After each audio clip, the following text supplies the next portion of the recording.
Olá, seja bem-vindo ao meu canal. Hoje nós vamos tratar do governo de Fernando Henrique Cardoso. É um governo que vai de 1995 até 2002. Nós sabemos que Fernando Henrique Cardoso, lá no governo Itamar, ele fez parte do Ministério das Relações Exteriores em 93, mais ou menos, né? 92 e 93. Aí, Itamar Franco chama o sociólogo Fernando Henrique Cardoso para compor a pasta, para compor o Ministério da Fazenda. Fernando Henrique Cardoso reúne vários outros ex-ministros, né? Vários outros economistas e, de acordo com o consenso de Washington, elaboram medidas para conter a inflação, para estabilizar a economia.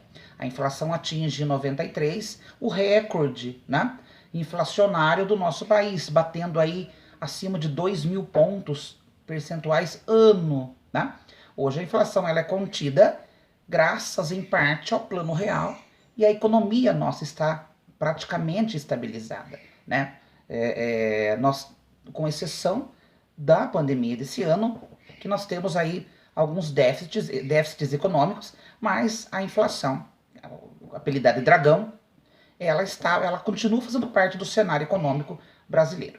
Nós sabemos que Fernando Henrique Cardoso ele nasce em junho de 31, ele doutora-se, né, em sociologia pela USP, é introduzido no meio acadêmico pelo sociólogo, né, faz parte do nosso quadripé sociológico da sociologia brasileira, Florestan Fernandes, é discípulo do Florestan Fernandes, né? É ele que introduz Fernando Henrique Cardoso no cenário acadêmico. Fernando Henrique Cardoso, com o advento do golpe militar de 64, ele exila-se no Chile e em vários países acaba lecionando, inclusive na França, em Sorbonne vai fazer a sua especialização, retorna ao Brasil, né, com a lei da anistia na década de 80 e vai lecionar na USP. É aposentado compulsoriamente aí, né, como previu o AI-5, né, isso em 68, né? Então o assunto de hoje é a estabilidade da economia. Fernando Henrique Cardoso como ministro da Economia no governo de Itamar Franco em 94. Nós sabemos aí que a criação do Plano Real, que estabelece a nova moeda brasileira, que é o real, a contenção da inflação e o aumento desse consumo promovem Fernando Henrique Cardoso, né, que estava galgando o cargo de presidente da República, né, e sucede então Itamar Franco em 94, né, conclama-se presidente a partir de 95. Nós sabemos aí, nós tínhamos, na época a moeda era o Cruzeiro Real. O Cruzeiro Real estava desvalorizado devido a inúmeros planos econômicos, desde a época do Sarney, o plano Bresser, plano Verão, o plano Collor, né? E o plano real, ele vem analisando os fracassos dos planos anteriores e toma uma medida extrema, né? Não do congelamento de preços como eram dos anteriores, não do gatilho salarial, mas acaba criando uma moeda escritural, uma moeda virtual, que é a unidade real de valor. E no dia 1º de julho de 94, quando a unidade real de valor ela está valendo em 2.750 cruzeiros reais, ela é equiparada ao dólar. Então ficaria assim, uma URV custando aí 2.750 cruzeiros de real é equivalente a R$ 1. É esta paridade. Tanto é que esta paridade de R$ 1 equivalente a $1, ela ficou, né, ela permaneceu um tempo, né, no cenário econômico, até que é preciso que se desvalorize com as crises mundiais, se desvalorize o real para que a gente possa exportar, né? O desemprego estava colossal, a inflação começava a dar rumores de voltar, era necessário adotar uma política que não deixasse que o dragão voltasse novamente, né? E para isso foi criado aí uma série de medidas, inclusive as privatizações, fruto de uma política neoliberal de Fernando Henrique Cardoso. É isso que a gente vai ver nessa aula resumo de agora. Seja bem-vindo ao meu canal, desde já curta, compartilhe nossos vídeos, inscreva-se no canal, comente, né? Se você não gostou, dá like aí, se não gostou, dá like também, né? Enfim, estamos aí. Eu apresento a vocês uma pesquisa bibliográfica vasta para falar em poucos minutos, né? Então vamos ouvir, vamos saber mais um pouco sobre o governo de Fernando Henrique Cardoso, de 1995 a 2002.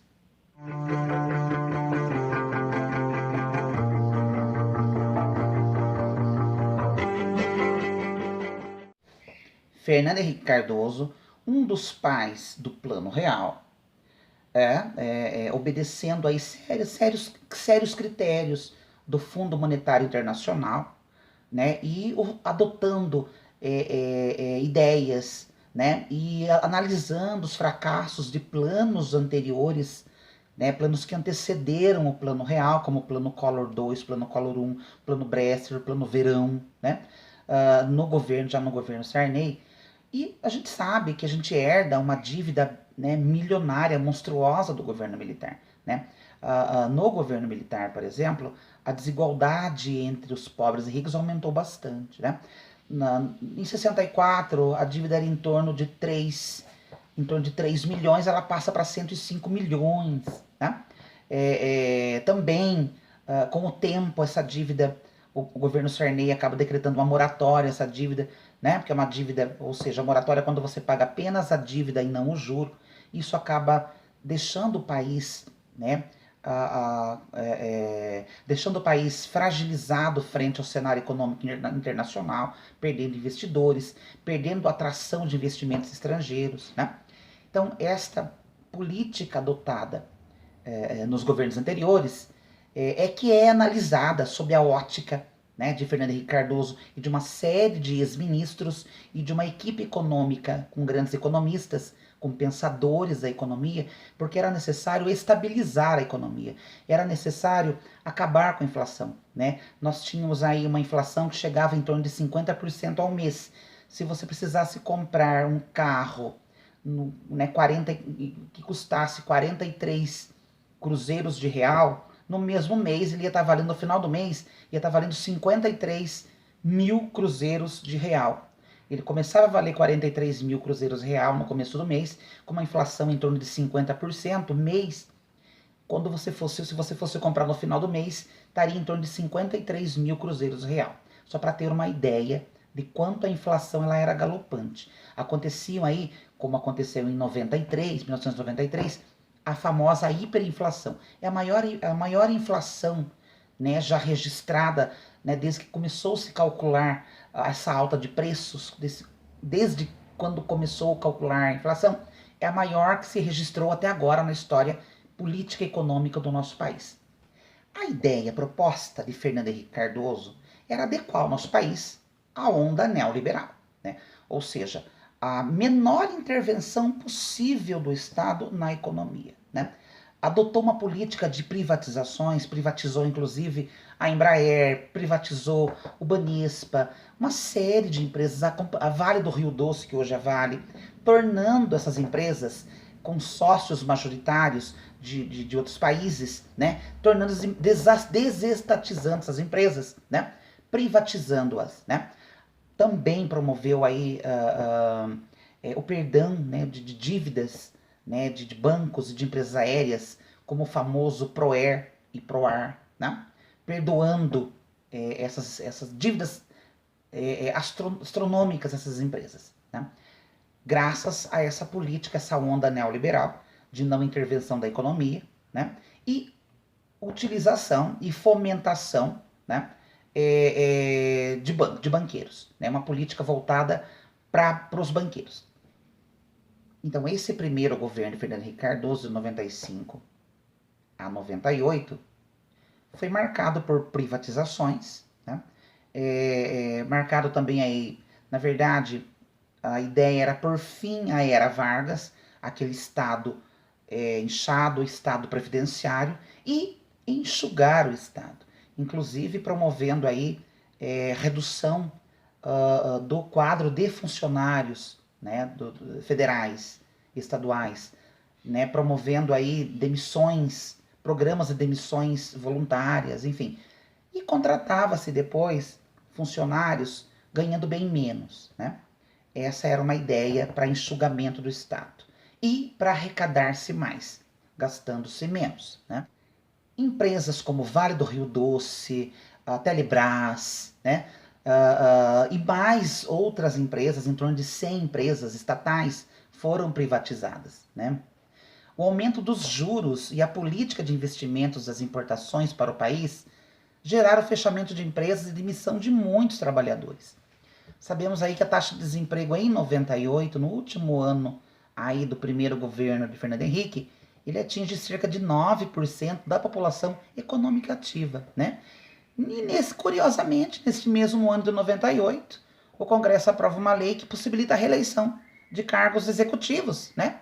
Como presidente, prefeito, governadores, né? Ou seja, Fernando Henrique acaba em 98, apesar do grande índice, da grande alta de desempregados no país, preocupa-se e acaba aí promovendo uma campanha, inclusive nós temos aí, existem denúncias, existem, né, esquema de corrupção atrelando diretamente ao presidente, que praticamente ressarcia alguns deputados, né, em torno de 200 mil reais, para votar, né, a favor da reeleição, que não era prevista na Constituição Cidadã, a Constituição aprovada lá em 5 de outubro de 88, no governo do José Sarney. Então, Fernando Henrique Cardoso ele acaba se reelegendo, né, graças a essa emenda constitucional, né, acaba aí, através de uma emenda constitucional, a Constituição é emendada, né, agora tornando aí a reeleição para governadores, prefeitos, presidentes, né, possibilitando essa reeleição. Ele reelege-se, né, aí com 53% dos votos válidos em 98, né? Em segundo lugar fica aí com 38% dos votos, né, o Luiz Inácio Lula da Silva, o candidato do Partido dos Trabalhadores, né? Apesar desse cenário de 1998, né, nós tivemos aí uma alta de preços, nós tivemos aí um elevado número de desempregados, uma taxa de 9% ao ano, né? Apesar de rumores de corrupção, né, atreladas ao presidente, onde ele estava, onde ligava-se ao presidente a esquemas de corrupção, ou seja, inclusive ao pagamento de deputados para que votasse na emenda constitucional favorável à reeleição.